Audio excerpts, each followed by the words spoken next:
another episode of Paranormal, the New Normal. I am your host, as always, Jeremy, trying to bring some normalcy into this world, which doesn't happen often, especially with me. So, my guest, though, another pod match find tonight, which I love pod match because it gives me such interesting guests and it makes every episode amazing. You're not a sponsor yet, but you could be.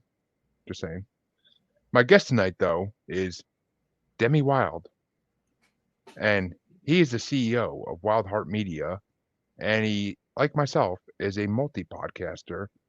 And we'll get into all these in a minute, or in a few minutes. But he is a host of A Cosmic Journey with Demi and J, hashtag Hookup Horror Stories, and Tarot Love Doctors, which I am thoroughly interested in all three of these podcasts and what they're about. So we will have fun discussing those. But first things first, how are you doing tonight? I am fantastic. I just got off of work. I'm excited to be here and talk about some weird, creepy shit with you. Well, then you are in the right place because paranormal is weird, creepy shit, and I love it. That's my favorite thing in the entire world. So, yes, I love it, and I cannot wait to keep talking about it. But first things first, this is the first question I ask in every show.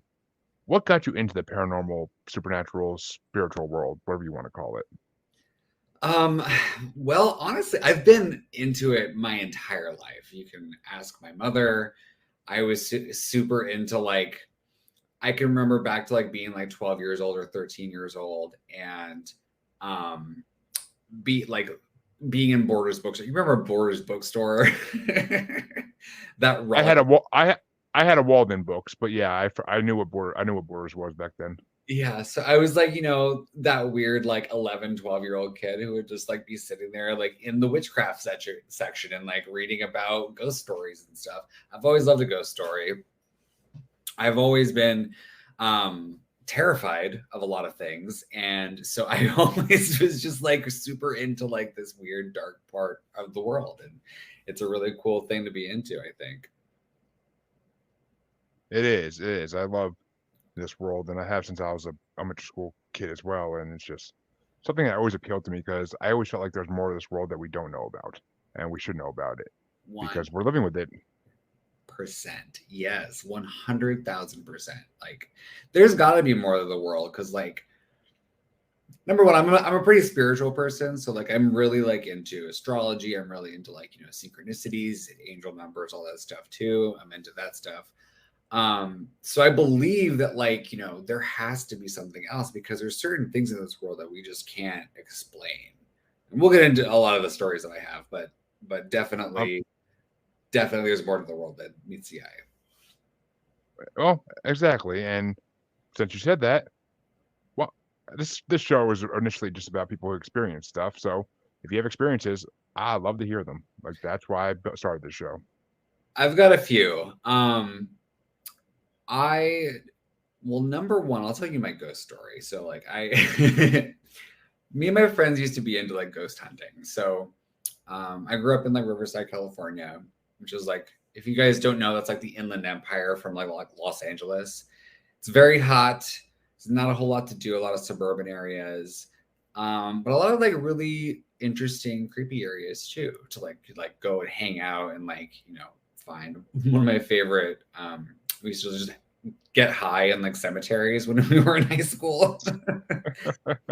Just smoke weed in this one particular cemetery. I don't remember what it's called, but we used to just go and smoke weed in the cemetery and hang out on the statue of Jesus. So very much that vibe. And so me, my friend Brittany, and my friend Ziggy, we were all kind of hanging out at my house one night and we were talking about ghost stories and stuff. And my friend Brittany suggested that we go ghost hunting. So I was like, yeah, sure, let's go. We got nothing else better to do. Let's go figure this out. So we went on the internet and we Googled a place to actually go. And we found a few places around the area that seemed pretty cool. But there was one in particular that really caught our eye. This is a place called Hillside Cemetery in Redlands, California. So it's a little bit of a drive for us from Riverside. But we're just like, hey, let's check it out. So like the website that we were looking on actually suggested that a lot of like satanic worshipers had like been to the cemetery. Like there had been bodies like kind of dug up. There had been people going missing in the nearby hills.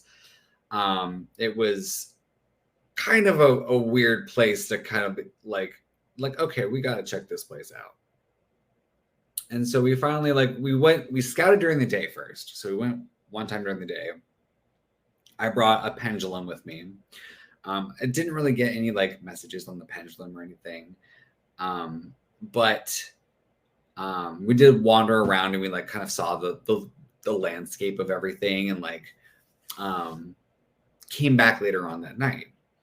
So we come up to the gates at nighttime and immediately like the gates had like these two giant like columns on like the very entrance of it. And walking up like with our like headlights up there, it just looked ominous. It just did not look right. We just had like a weird vibe all around. And so we'd gone up and we had tried to climb the wall that was on the right side of it, but we couldn't get over it because it was quite tall. And the gates that were to the front of us were like way too tall. So like we had to go around. Like, well, let's check the back and see if there's another way in. So we went around the back of the cemetery and we parked our car up on the right-hand side. And there was like kind of like a low gate, you know, like one of the like a horse gate almost. Yeah. And so we were like, hey, well, this seems perfect. We can hop that easily. My friend Ziggy was in the back. He was like getting the camera ready. I was in the front seat I was driving, and my friend Brittany was in the passenger seat. And Ziggy's in the back and he's like fiddling with the camera. And Brittany and I are just kind of like looking out the window. And all of a sudden we see like this weird amorphous like mist kind of appearing. And it seemed to be getting bigger. And I was like, Brittany, do you see that? And she goes, yeah, what is that? And then it started like kind of walking or more like just floating towards us because it was like this weird mist. So strange. We thought it was like a light, but it didn't seem to like be giving off any light. So we're like, we couldn't tell if it was a person or like what was going on.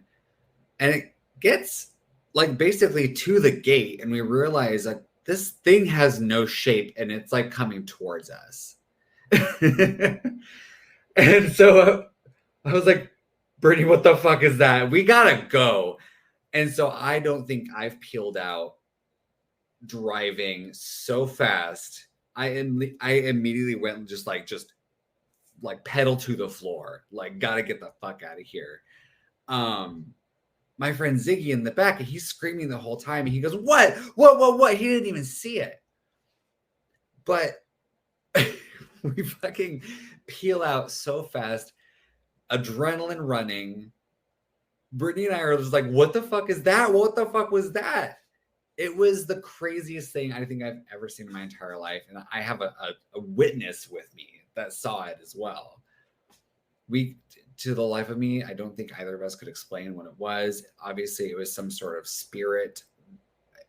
Don't know. What scared us the most was that it was heading right towards us. So we didn't know what was going to happen if it like came to us, you know? Yeah, of course not. It was crazy. Yeah. I mean, I've seen Stephen King's The Mist enough times to not want to mess with that because you don't know what's in a mist ever. So if you see a mist coming towards you of any kind, run.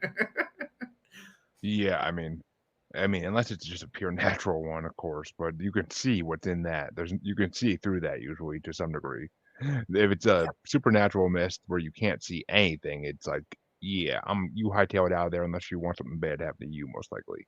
Yeah. So, and I think the strangest thing about it was the like legends that we were like hearing beforehand, you know, like people's accounts of like, you know, satanic worshipers in this cemetery. And like, I will say the cemetery is quite large and very strange looking. Like it's very old. But also like, just, I don't know, the big people with money did this, you know? yeah, obviously. Yeah, but it was also very old. So it's like old money. I don't know. It was a very strange place, I think. And the another interesting fact is like if you look at the map of like Redlands and like the surrounding Inland Empire cities and stuff, Redlands is like smack dab in the middle of like a pentagram of cities.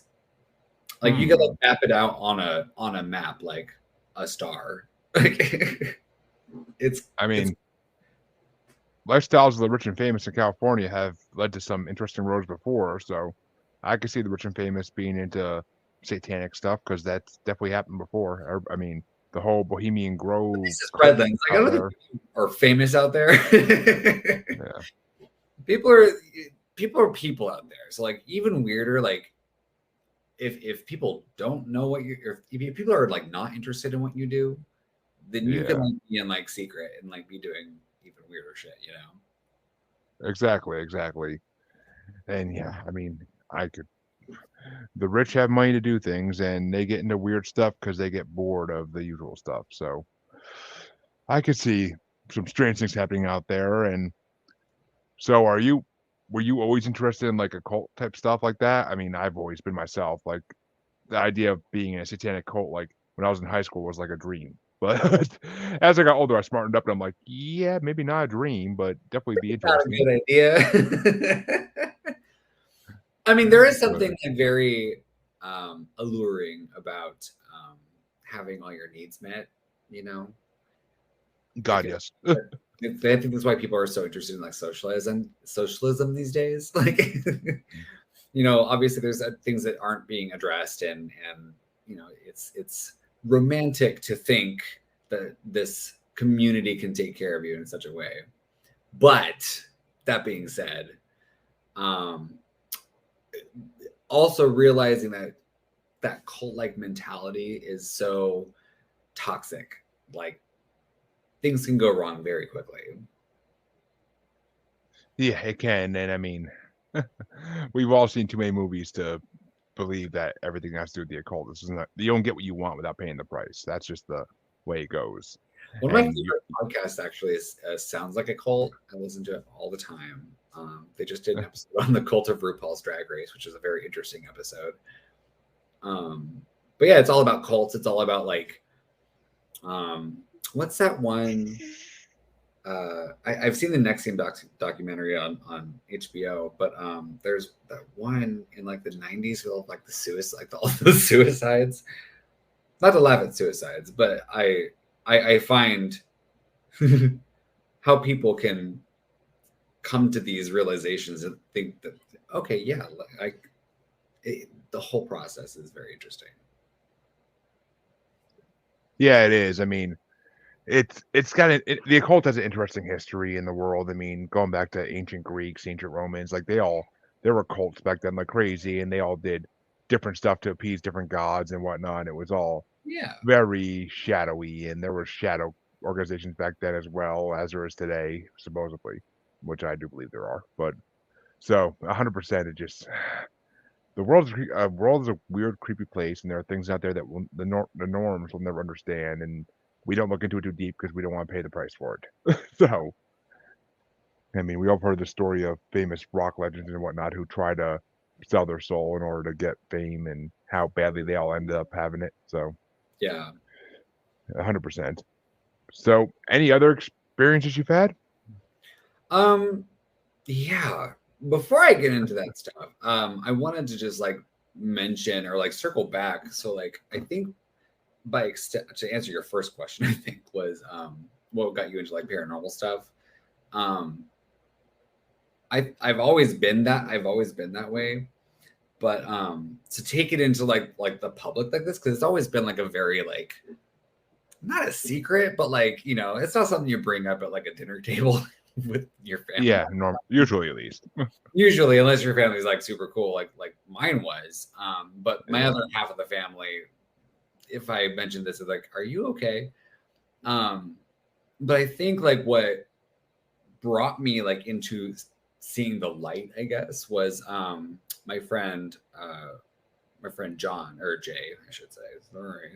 Um, so he and I always talked about like a lot of like this stuff because of like some of the experiences that we've had. and like some of the things that like we believe, because he's like an ex-preacher. So we have a very like spiritual connection and stuff. So like bringing all of our interests in stuff, like we created this other podcast, A Cosmic Journey, which is basically kind of like weird news and like pop culture. So we'd like find like stuff that's happening today that, you know, in like science, tech, spirituality, paranormal stuff every so often.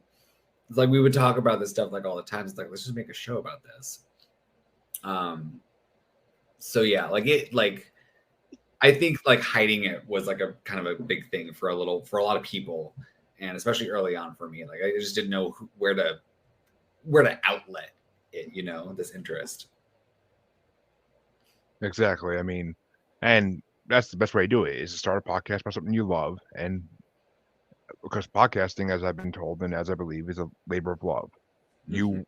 You rarely will make money off podcasting until you get huge, which could take years upon years. So Yeah. I mean, it's a labor of love. You're doing it because it's something you love talking about and you want to do it.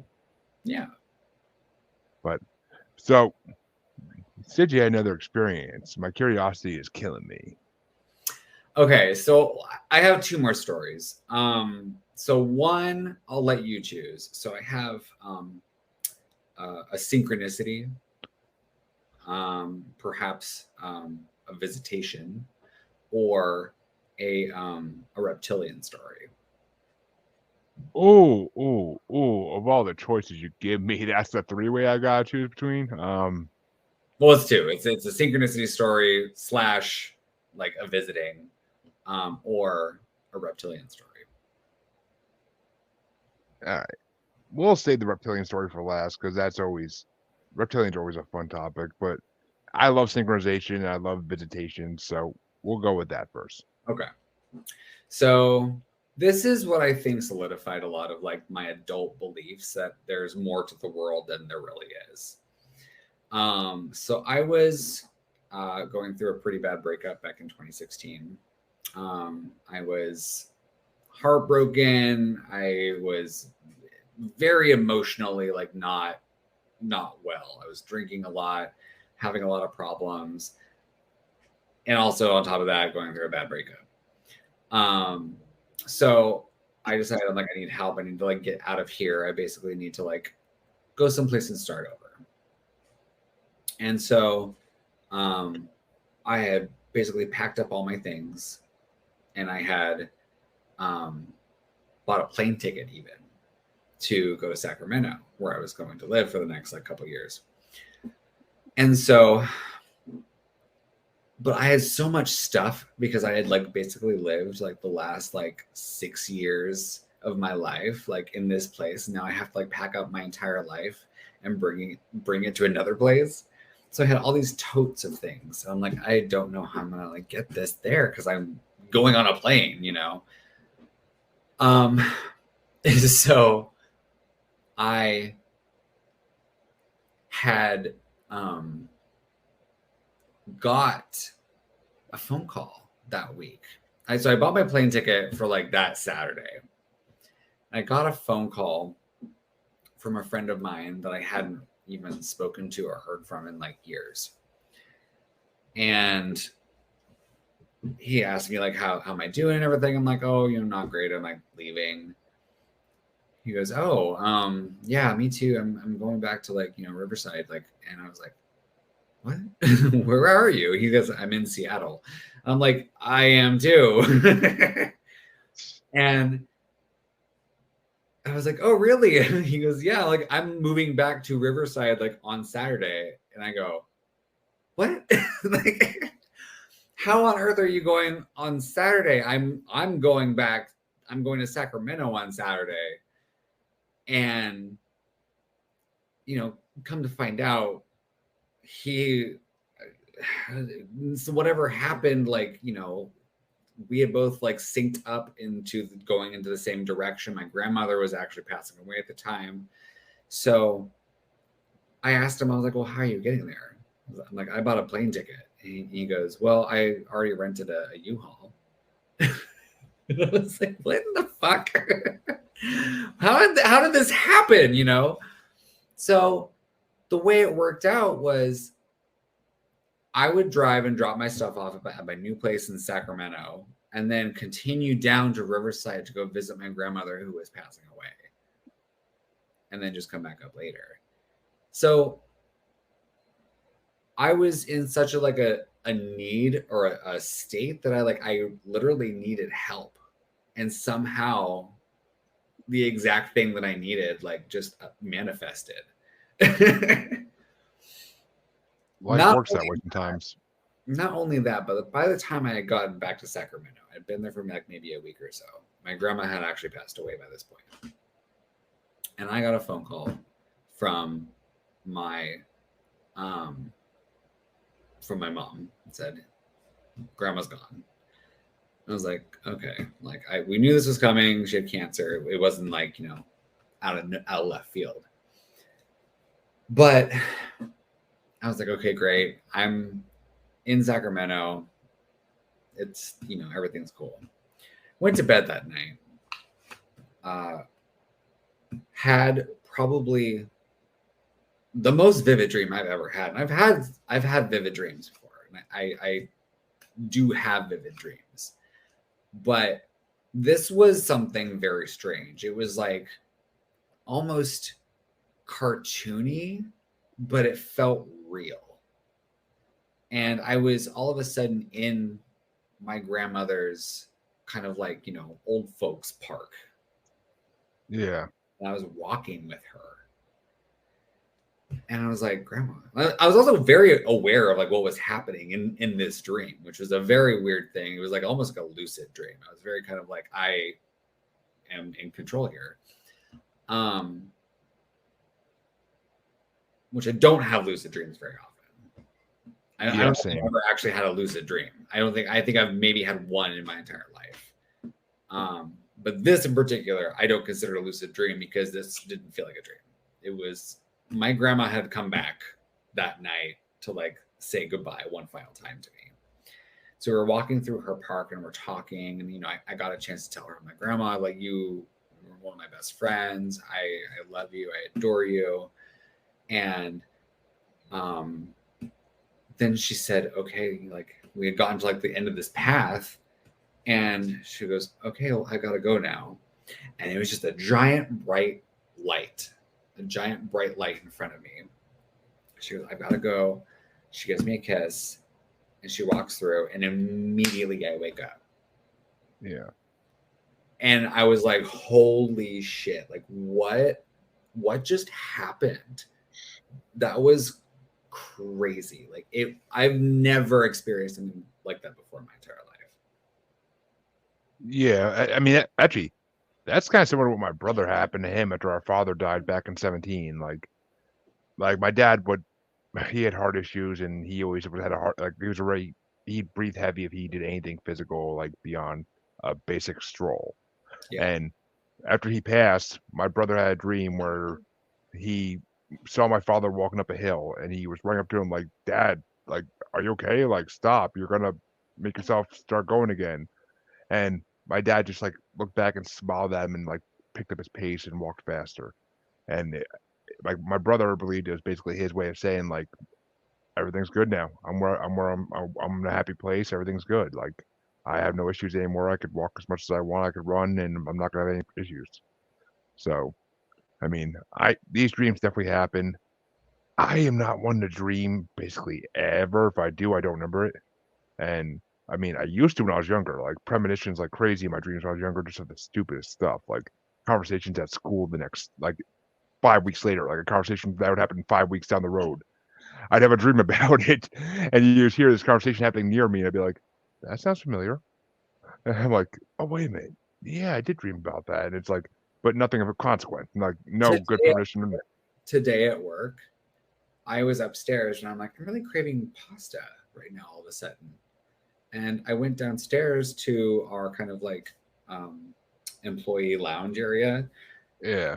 They had pasta, which isn't all that unheard of at an Italian kind of grocery store restaurant place, but they don't serve pasta there often. I've only had pasta there once before. Yeah. So, I mean, synchronization. It's amazing. Synchronization, and also like almost like it's just a gut feeling you have. It's like, you know, I was craving something, but also like, why was I craving that all of a sudden? Things like that will happen, you know, like kind of all the time. Oh, they will. I mean, they will. I mean, it's just weird, like the way things line up. I mean, it happens to my friend, like they'll call you or something. Yeah, stuff like that. I mean, it happens to my music podcast all the time. Like me and my co-host will we'll be like talking about the guest album, and we'll both like want to say the same thing at the exact same time. It's like, how did that happen? Like how we both think of that? Like it'll be like the most obscure thing about the album that we thought of, like the most obscure joke or burn of it. Like it's weird. Synchronization's I've said before in the show, synchronization's a very, very real thing, and it's just so weird. Like here's a weird thing. So like sometimes it's like, yeah, like it's like that one thing that just kind of like, oh, weird. Okay, I was just thinking about that. I think either yesterday or the day before, I was texting my friend John, and Jay, I did it again. Damn it, Jay. It's okay. The podcast is on hiatus, so I don't think he'll be mad. He doesn't like to go by John. Well, there's a lot of Johns in the world, so you yeah, can't talk about anybody. So I was texting with him, and I texted him like a joke, and he goes, "Oh yeah, so like we'll text each other drag names, like drag names that we think of." I think the one I came up with was Estelle EM, Estelle EM, Stellium. And so I texted that to him, and he goes, "I'm watching a TV show, and the main character's name is Stella, and she's on the screen right now." And I was like, "What?" And she goes, "Yeah, she's eating popcorn." And I go, "I was just eating popcorn too." It was like a synchronicity that linked up with another synchronicity. Basically, I mean, it's just, the whole double whammy, yeah. I mean, it's a dual synchronicity right there, and I mean, all synchronicities do is make me believe more and more, even though I don't want to believe it, that we are living in some kind of matrix. Like that's all it makes me think of. Yeah. And I don't want. Plugged into I don't want to. A pod somewhere, and like we're immersed in goo. I mean, I saw this meme the other day that had it was, I think my friend said it was from RoboCop, but I've never seen RoboCop. But it was like a picture of like a brain with like eyeballs on it, and it was like all like the like nerves. He goes, "Here's the nervous system, of the human. Like this is what you are. Like this is what you actually are. The rest is like a meat suit." 100%. So, yeah, I mean, I don't want to believe the Matrix theory is real for this world, but there's evidence of it so much that's just like, there's so many glitches in the Matrix. Yeah, fully.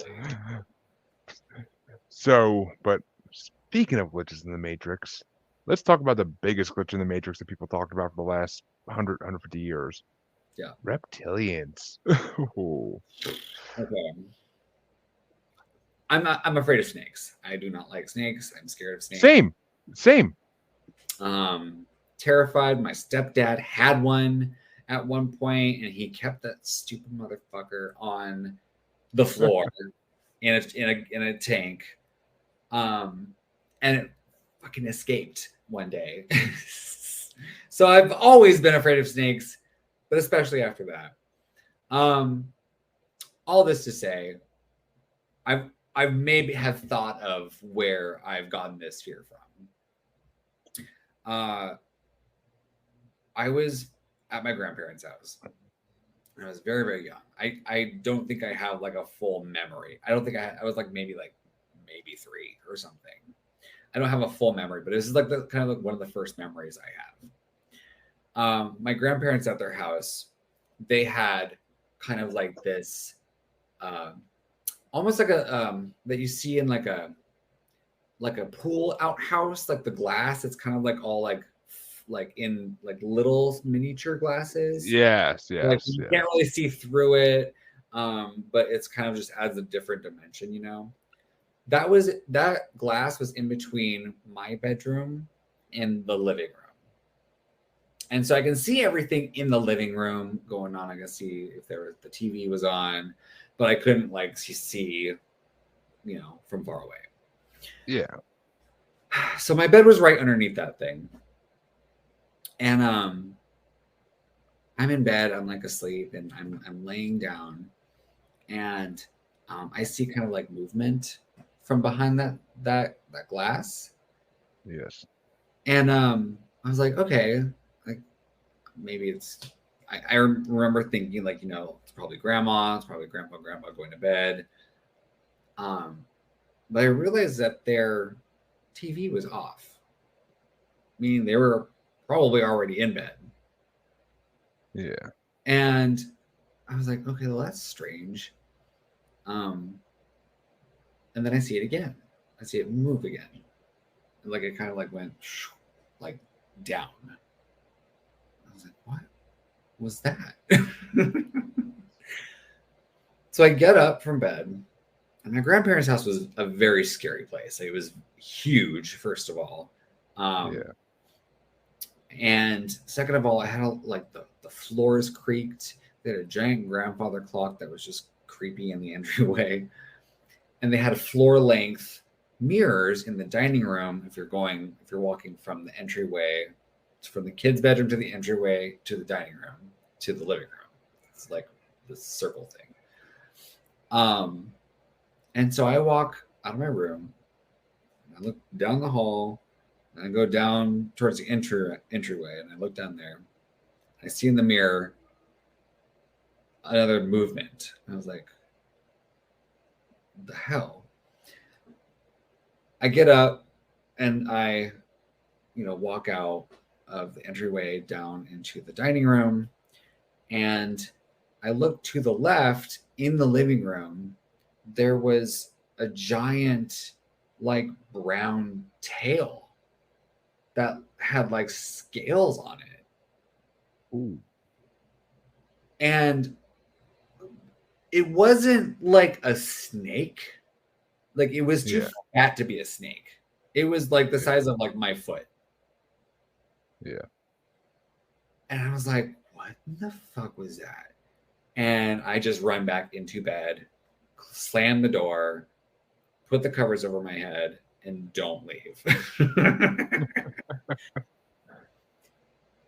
This image had always been, I'd always like forgotten about it. I'd always like, it was probably a dream or whatever. You were very young. But it's always just been in like the back of my mind. Like I don't know what it was. It wasn't human. It was, and then it was at my grandparents' house. Like my grandparents can't, like, do they know what's going on in their house? I have no idea what it was. It very well could have been a dream, but it's like been one of my like core memories, like my entire life. And I have no idea. And like, how old were you when this happened? Just out of curiosity. I must have been like 3 or 4. Yeah, I mean, I'm not going to say you didn't see what you saw, because California has always been a hotspot for reptilian sightings. So, Yeah. And I mean, what was it doing in my grandparents' house? Like, that's what was weird. And like to see what I saw, it was like, I always just try to like push it away. Like I have no idea what that is. Like you can't explain it. Maybe you were just young. Maybe you were just dreaming something weird, or maybe you saw a dog, like one of their dogs or something. But their dogs always slept outside, so it never made sense. Yeah. All right. Well, here's the weird thing. When I was a kid, and this may have been around the time Jurassic Park came out, I don't honestly remember, but I used to have dreams all the time that I'd be running through my house, hiding from a T-Rex, trying to like find me by looking in the windows and stuff. And I have an uncontrollable fear of anything reptiles. I mean, I love like iguanas and like small lizards, but I've been at Universal Studios. I refuse to go on the Jurassic Park ride. I refuse. I am terrified of those things. Oh, it's a fun ride, and it's. I mean, once you're older, you kind of just tell it's fake. But I went one time as a kid. I went on there one time as a kid. I freaked the fuck out. I nearly ducked out because at the very end, when the dinosaur comes through the very top, the T-Rex, yeah. I can't do it. Anxiety central. Yeah, I mean, I don't feel the same way about. I mean, I don't like snakes at all, and I don't like I ain't gonna go try to mess with an alligator or a crocodile or anything like that because I mean I'm not stupid. But Yeah. but I mean, we had noise as pets. We were kids. My brother had a leopard gecko, so I mean, small lizards don't bother me. I'll go to a zoo now, and I have no problem going in the reptile house and with my kids and looking at like them in cages. But I still always have this creepy feeling like, what if they get out of the cage? Yeah. like that scene in the first Harry Potter movie where the snake comes out of the cage like freaked me out for a long time. It's almost like that feeling of like when you're at the very top of a very tall building and it's like, what if I just jump? I know, exactly. I mean, it's like the what ifs of life that make you fear the most. What if I fell? Like it's what ifs. That's what scares you in life. It's just dark thought, you know? Exactly. So we talked about the Cosmic Journey podcast a little bit. Yeah. I kind of want to hear what Tarot Love Doctors is about because I've had tarot card readings done on my show before, and I know a little bit about tarot, but I've never been that much into it where I actually like studied it or tried to do it. But yeah, what do you guys do in that show? I read tarot. My friend Emanuela also does as well, and she has a YouTube channel, Emanuela Rose. I have a YouTube channel as well, so we kind of came together and we decided to try to create this kind of like love advice tarot podcast. So we had like basically what we would do is we would pull like ask me questions from Reddit or whatever, and or like you know what are they called, stuff on Reddit. We would pull like love advice questions from Reddit. We'd answer them on the show, and then we'd also take like celebrity relationships and stuff and do our like own like tarot predictions on like how they would end or not, you know. So it kind of became this combination of like love tarot reading and like love advice or like relationship advice. Yeah. And so you know, it's very uncensored. It's very like interesting. We covered like the Johnny Depp and Amber Heard story, and we like did. I was gonna ask that. Yeah, I was gonna ask that. We did that because that was a big thing at the time. That's on hiatus. She's having a lovely time in Greece right now, and I'm just focusing on Hookup horror stories. So that's pretty much where that's at. There are a few episodes you can stream. I think there's like 75 episodes of A Cosmic Journey though, so like there's plenty to like, you know, go back and like listen to on that one. I think we have a bunch of stuff on Tarot Love Doctors on YouTube as well. So you can find clips, you can find like the full episodes and everything too. Yeah, I mean, it was a lot of both shows are a lot of fun. It's very fun, colorful, and informing. Sounds like it, and it sounds interesting. I may have to check some of those out on YouTube, definitely. Yeah. And I saved the one I wanted to hear about the best for last because I love a podcast called Let's Not Meet. Let's Not Meet? What is that? It's called Let's Not Meet. It's done by Andrew something. He does a show called Let's Not Meet, and he does a show called Odd Trails. Odd Trails is like the paranormal version of his show, and he does a show called Let's Not Meet, and it's all Let's Not Meet is real life horror stories. Oh, okay. Like, so I have a feeling that Hookup horror stories is kind of the same thing, but I want to hear like what your perspective on what your show is before I judge it. Okay. Well, I'll go back to the very beginning because it's the show itself has been a labor of love for a long time, and it's kind of gone through a couple of different evolutions. So originally I had a co-host for it, and she was a virgin, and I've just been a slut my entire life. So and I think I just scared her a whole lot. But we did like one episode together, and that was a lot of fun. But I shelved it for a while after that. And so I was like, cool, like whatever. I decided to bring it back down like maybe a year later during the pandemic. And I kind of started if you think about like old timey radio shows, they do silent stories basically. So it's basically that, but mixed in with like sound effects. So it's like animated, like the whole thing. A lot of editing, a lot of for a 10-minute episode, it was probably like a good 8 hours of editing. So I don't have those files, unfortunately. I wish I had kept them. I basically just scrapped the whole idea anyways, and just said, you know what? Nope, can't do this. Again, I found myself with a little too much time, and decided, you know what? This is my thing. So I'm gonna like write a blog, basically. So I'm gonna write a blog about my stories, about all my horrible hookup stories, sex and dating. So just ridiculous stuff that's happened to me. Like the one time I had did mushrooms, and I decided to find myself with a dildo in my shower. I'm sorry if this is a little too graphic for some people, but I'm gay. But I decided to masturbate in my bathroom, and my drain clogged, and I didn't realize it, and a whole lot of just poo water had like kind of started to form at my feet while I'm on mushrooms, and I'm like laughing hysterically at like what's happening to me. So I've told that story, the time I like accidentally slept with my ex's uncle,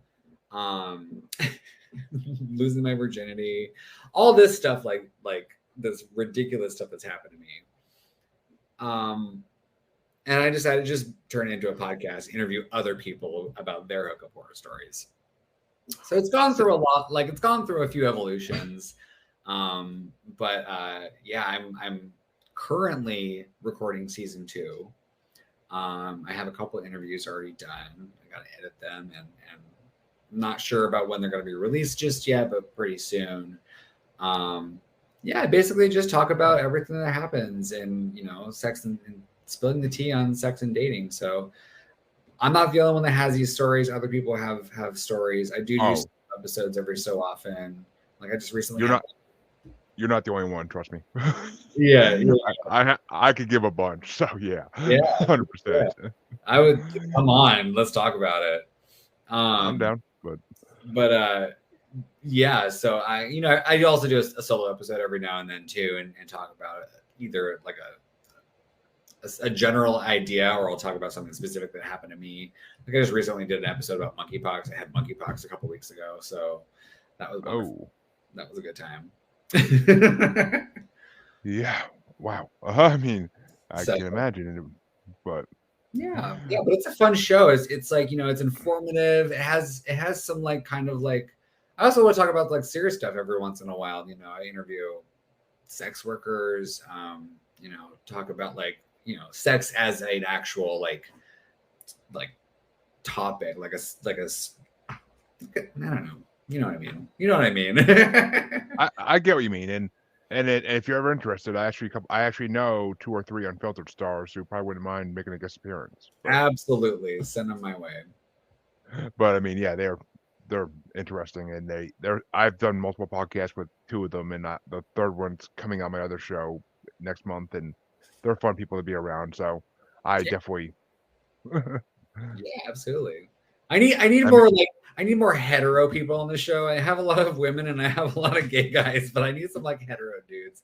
My friend Andrew came on, and he was really good. He told a story about his he was like hooking up with this girl that he like really really liked at a New Year's party, and the girl's cousin like walked in on them like. Yeah, I mean that's not as bad as it could be. But Not as it could be, but the thing that was horrible about it is like he never got that number. So I've made it my ooh, life mission to like track this girl down for him because it sounds like it was a total misconnection. Y'all need to get together.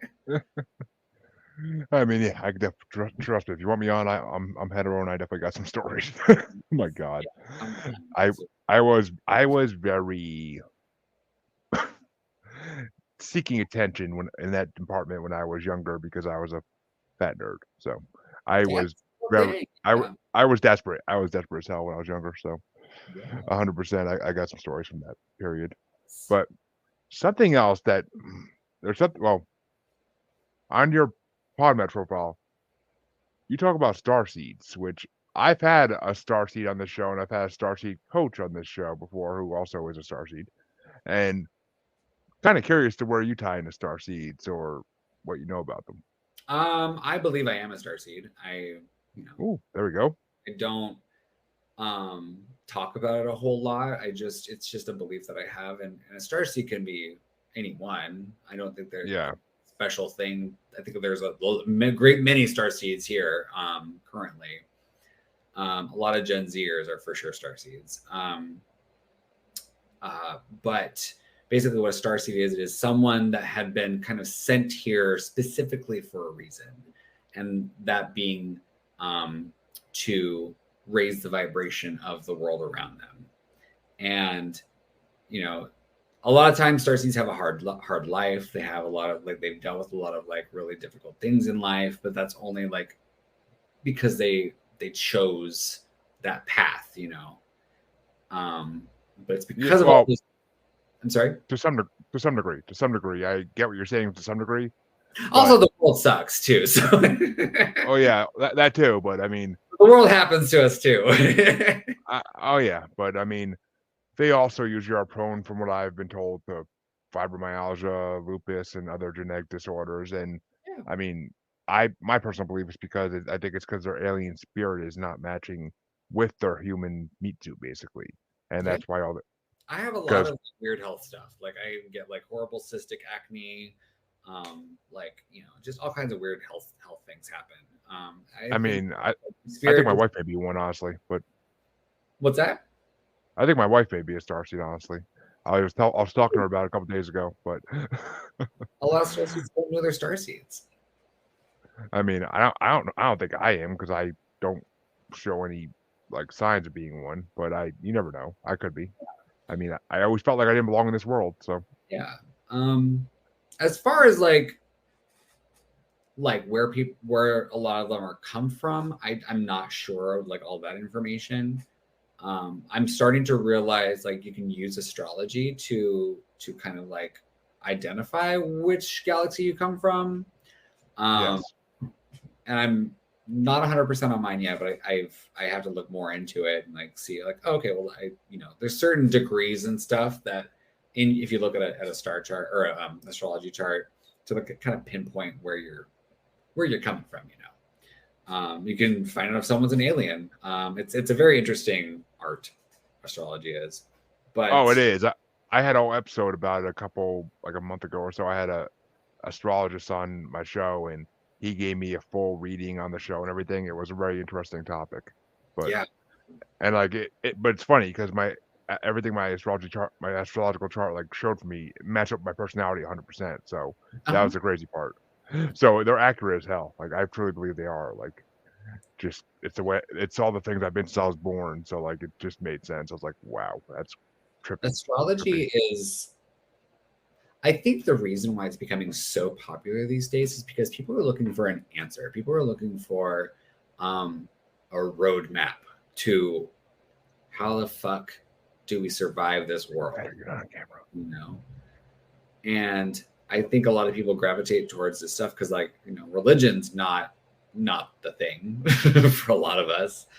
So like what else do we have? What other kind of like mode of identifying a life? How to it's just kind of like it's a roadmap. It's a roadmap to you as a person, as a spiritual being, and also just like where you got to go in life. I mean, yeah, it makes sense, and I truly believe they exist. I do because I mean, I've seen enough evidence of it that there's different people out there that don't belong in this world. Like Yeah. they not that they don't belong in this world, but they don't. Like they're not. They're different. Like I always thought I was the same way, but I'm also a very healthy individual usually, so don't. I can't take that route to explain it. So I don't know. I mean, it's possible. Anything's possible, and maybe I'll find out. I'm supposed to have a past life regression done at some point. So from a former guest. So we'll see. And there was one other question on your profile that I had to bring up. And what is a sexual deviant? Well, sexual deviant basically used to be a medical term for someone who was gay or found themselves curious about weird sexual stuff that basically wasn't missionary position. So they throw these people into basically psych wards and torture them. So a sexual deviant originally was that.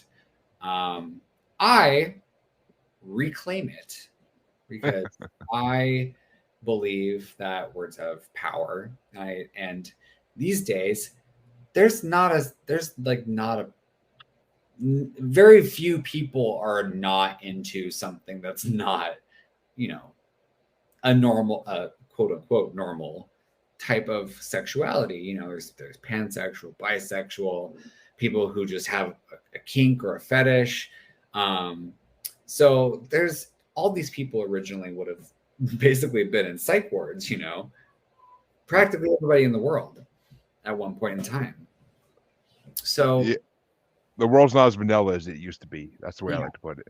So my new definition of a sexual deviant is someone who is interested, engages in, or is curious about some kind of sexuality that isn't heteronormative. Think about this too. That includes heterosexuals because it a foot fetish for exactly. Something. I mean, BDSM.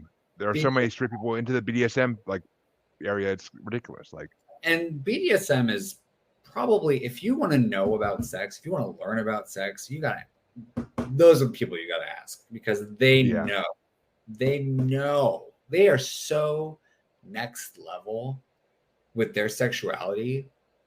It's beautiful. They're all about consent. They're all about communication. They're all about, it's just so next level. It's so next level. I agree. I mean, I can't say I exactly fall in that field myself because I don't see how pain could be pleasure. But that's sex ed taught by dominatrixes, Yeah, I mean, I've role played it, but I never would actually. I ain't showing up in full leather in anybody's basement anytime soon. So, and that's the thing. You don't have to. Anybody can be a sexual deviant. Anyone can just have fun sexually. Oh, and I agree with that 100%. I am a deviant, and I'll gladly accept that role. But I have since I was a goddamn preteen. So yeah. But you have a child, Oh God, yeah, I know. But can I ask you how? I mean, this might be a little strange question coming from me who just met, but how do you plan on asking or teaching your kids about sex? Because that conversation doesn't go easily with anybody really. But do you have a plan for that? Yeah, I mean, well, my parents kind of sucked at it. Yeah. My dad basically said "Oh, you probably learn more from the internet than I know already, so I'm not worried about you." And that's it was true. It was sadly true, but I mean, still, I mean, I honestly don't know how. The other side of that coin. The other side of that coin is yes, we can learn about all this stuff from the internet, sure, but we can also learn a lot of bullshit from the internet too. Think about people who only watch porn and think that that's how you have sex. It's no, it's not. that's performing. That's acting. It is, and I mean, I've had it's funny. I used to have counselors tell me that in school when I was younger, like that I had a I had a porn obsession. But I'm like, no, I just get bored and it's I interesting. just like porn. Yeah, nothing wrong with that. I can like whatever art I want to like. But Yeah. exactly. But I Doesn't mean, it's just. interfere with my life. I like porn. But I mean, as far as the kids go, I don't. I mean, they're 5 and 8, so like we're still a little ways away from worrying about that. Yeah. At least with the younger one. But I mean, the older one, yeah, he's gonna need something sooner than later, probably in the next 3 to 4 years at Yeah. latest. But I mean, they've been told some stuff that's not like detailed or, and they've been told the basic stuff that kids are told, like just to cover shit. But I mean, I don't know. I mean, eventually you just have to be honest with them and just have I handle the boy, my wife handles the girl. That's how it will be. Because Yeah. that's the only way my wife would ever let it happen. But I don't think she even wants me talking to the boy about it because I'm just that kind of guy. Like, I mean, it's just I don't know. I mean, we'll handle it the way we handle it. It's just, I mean, it's just gonna be basic talk. You just sit them down and be calm about it, and just make sure they know if they have questions. Come ask. Don't be embarrassed. Yeah. I think openness is key.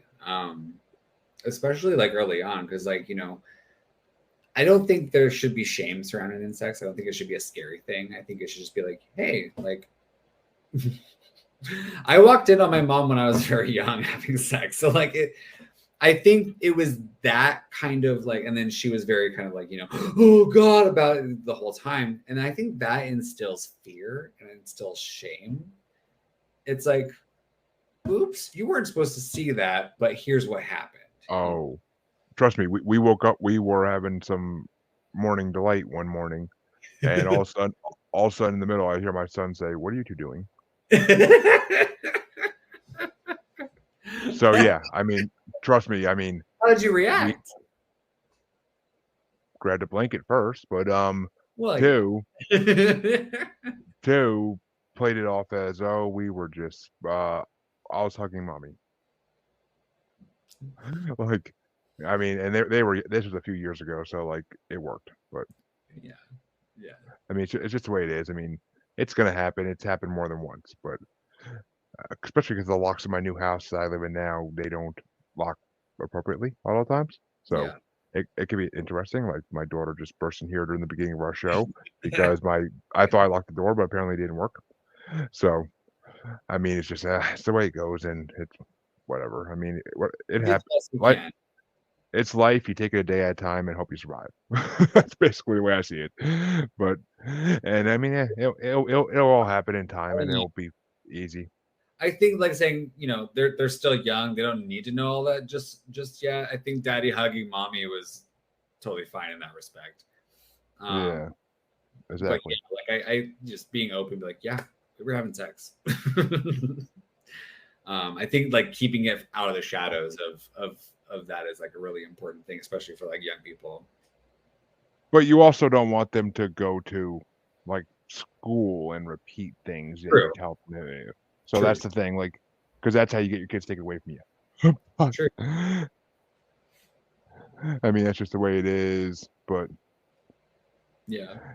so I don't know, but it well, in a couple years he'll be ready, and then couple years later she'll be ready. So it's Yeah. we'll talk to them and do our parental duties as best we can, and And hopefully then the other part is like the other one might talk to the other one before.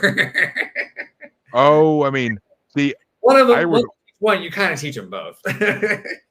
well, see, I am an older brother to my brother, and we're the only two kids in our immediate family. So Yeah. I learned things, and then I tried to talk to him about it, and he basically would be like, I don't want to hear you talk about that stuff. No, like, and I'd be like, all right, whatever. And I'd leave him alone. Like, and so I always grew up thinking he was repressed as hell, but that's just me. Like I was the one that was in my room and like I got caught doing things as a teenager more than I ever should have. But whatever.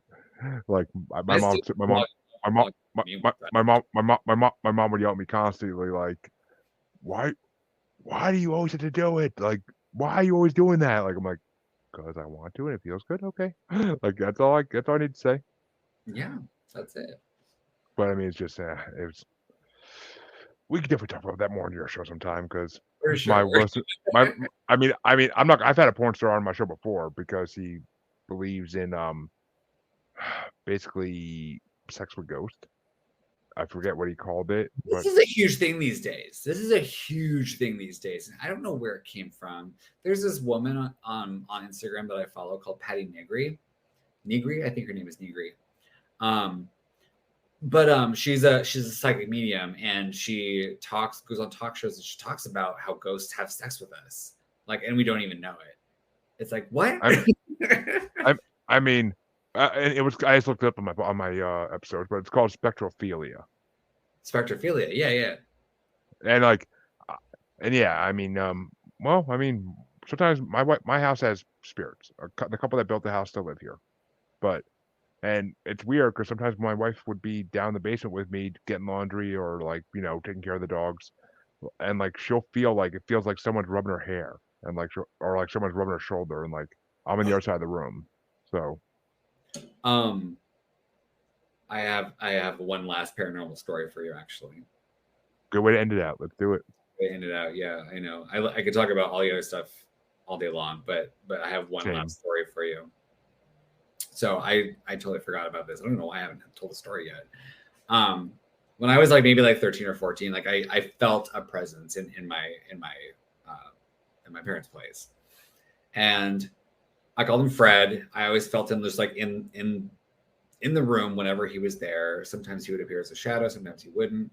I felt him. I knew he was there. At this point, I already knew like I had a sixth sense of sorts. So I was like, cool, this doesn't bother me, whatever. I had never touched Fred. I had never had a physical interaction with Fred.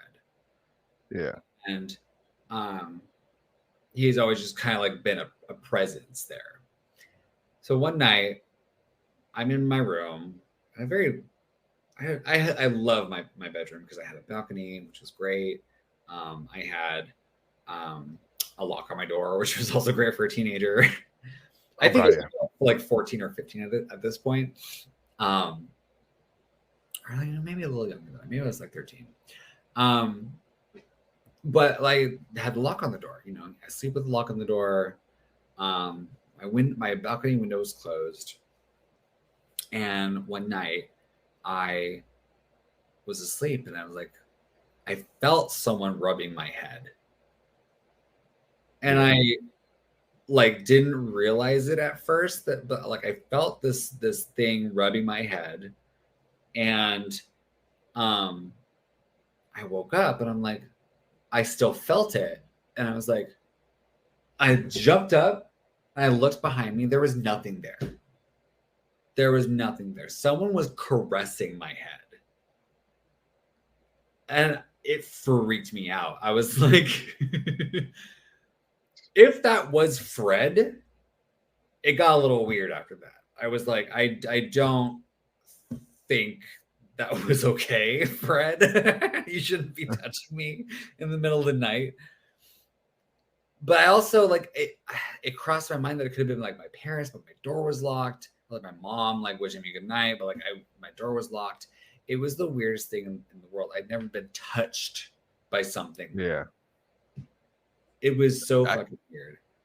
I can't imagine. I mean, it's never happened to me, so I can't imagine. Like, I felt the presence of them around me. I've had one speak in my ear during an investigation at my house, but I never actually have like felt like that I've been touched by one, which I guess that's a good thing to some degree. But Yeah. it's something I wouldn't mind experiencing it once just to see like how it feels compared to just being around them. But it just felt like someone was rubbing my head.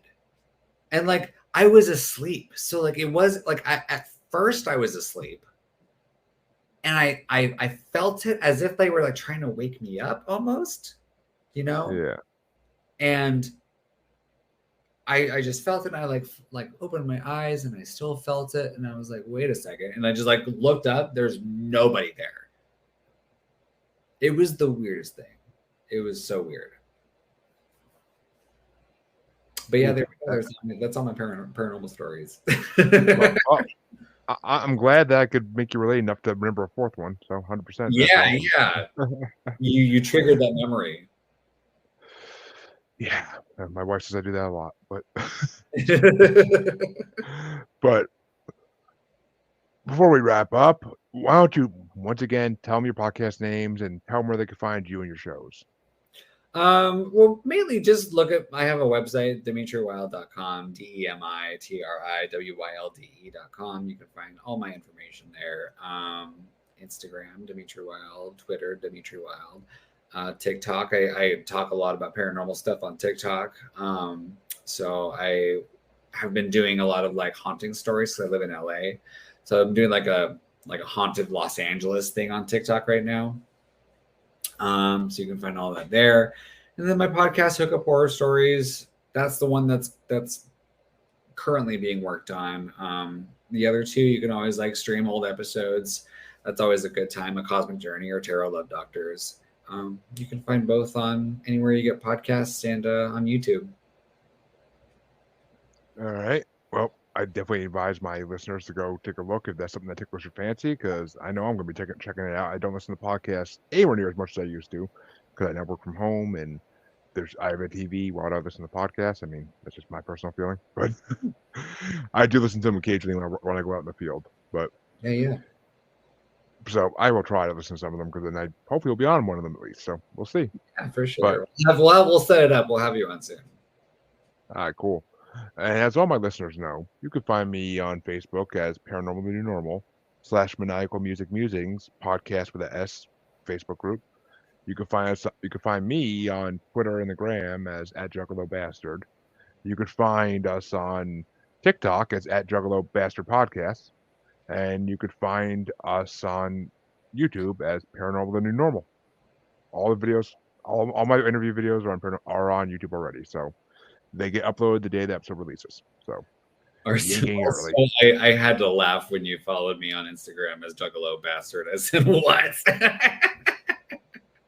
That comes from a podcast I was originally on called Bracket Bastards. That was my initial tag in that group, and that's where it came from when I first signed up for Twitter and Instagram, because I hate social media and I mainly use the other one besides Facebook for podcasting stuff. Yeah. So, I mean, so that's just what I came up with, and I haven't thought of something clever to change it to, but now it's becoming like a brand, so I'm sticking with it. But keep it; it's fine. I'm 100% fine with it. I love everybody knowing I'm a juggalo. I'm down for that. Yeah. So, and I am a bastard at times, so I'm good for that. But once again, I will thank Demi for coming on, because it's been an amazing show. I can't wait for this to release, and we will definitely be talking again at some point. I'm sure either on his show or my show again. I'm sure we'll be talking again. So Yeah. thank you for coming on, and I will catch my listeners next time in about half a week. Yeah. Thank you For having me. Bye.